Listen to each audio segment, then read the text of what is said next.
Fahalomerabantsika tsy iray avindray ty alady maraina fa enina ny volana jolay ity misaotra an'Andriamanitra isika fa mbola nomeny an'izao maraim-baovao izao indray. Misaotra azy koa izay nitatana antsika hatrany amin'ny zavatra rehetra natao ka tratro marain'izao isika. Alohan'ny hidirantsika ny amin'ny mofonainan'io dia hivavaka isika. Ny Tompon'Andriamanitra eo mbola avy-ampisaoranao izahay ny amin'ny tombon'andro izay omenao anay io. Misaotra anao ihany koa miahy ny fiainanay manokana ary mitaonanay mandrakariva ho amin'ny fahamasinana avy aminao. Tompo amin'ny tenena fa voninkenanao izahay amin'ny anaran'i Jesosy. Amen. Lohateny mofinainantsika androany dia manao hoe manarahana Kristy ka reseho ny fahavalo. Ilaina amin'ny Jaona voalohany toko faharoa andiny fahaenina ambin'ny folo manao hoe fa ny zavatra rehetra eo amin'izao tontolo izao dia ny fialan'ny nofo sy ny fialan'ny maso ary ny rehaka momba n'izao fiainana izao dia tsy avy amin'ny ray fa avy amin'izao tontolo izao. Amen. Maro amin'ny vaokan'Andriamanitra no domely ny toe-tsain'izao tontolo izao ka tena mandany finoany amin'ny alalan'ny asany. Mikolokolo fitiavana vola sy trano ary tany izy ireo, mandra-pahatonga ireo rehetra ireo handany ny herin'ny sainy sy ny maha izy azy mihitsy ka mandroaka ny fitiavana sy ny mpahary ary ny fanahy izay nanolorana ny Kristy ny ainy. Manjary latsa-danja ny tombontsoa maharitra mandrakizay ka ny ati-doha sy ny taolana ary ny ozatra dia ampiasaina mafy indrindra mba hampitomboana ny fananana ara-nofo.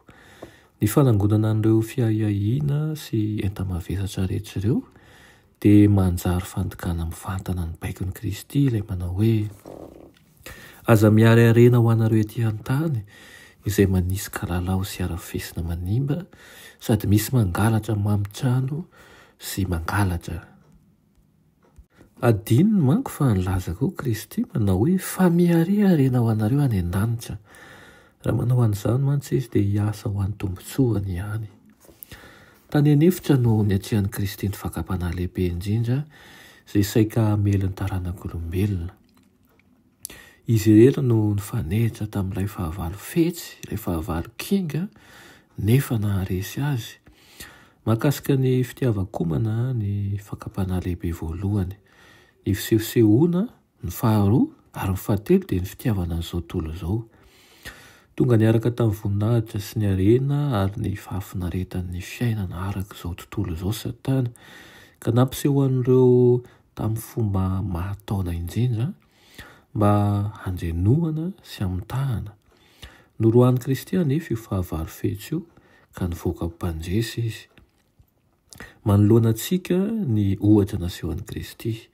Nandresy an'i Satana izy ary nampiseho fa afaka ny handresy koa isika. Notoeriny tamin'ny alalan'ny soratra masina Satana, raha dinihina sy arahana ny soratra masina dia aheriny kristianina rehefa mifanehatra amin'ilay fahavalo fetsy saingy ataony atsirambina ny tenin'Andriamanitra ka lasa loza, ozona sy faharesena izany ny zavatra miseho.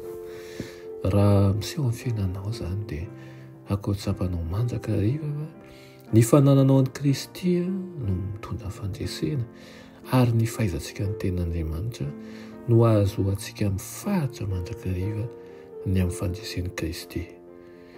Vavaka isika. Ianay tsara ny izy ny-danitro mbola misaotra anao izay ny amin'izany teninao izany. Ampio izahay mba handinika sy hakahery amin'ny alalan'ny soratra masina satria ao tokoa no ahafantaranay ny lalana marina ary eo ihany koa no ahafahanay mampitombo ny finoanay sy mampitonga anay hifahatra mandrakariva ny amin'ny teny fikasanao. Amin'ny anaran'i Jesosy. Amen.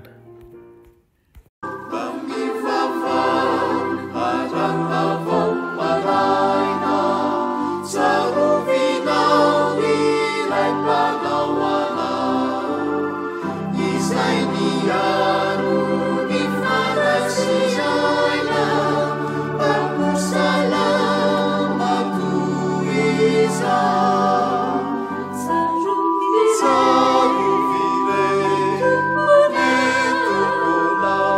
miaro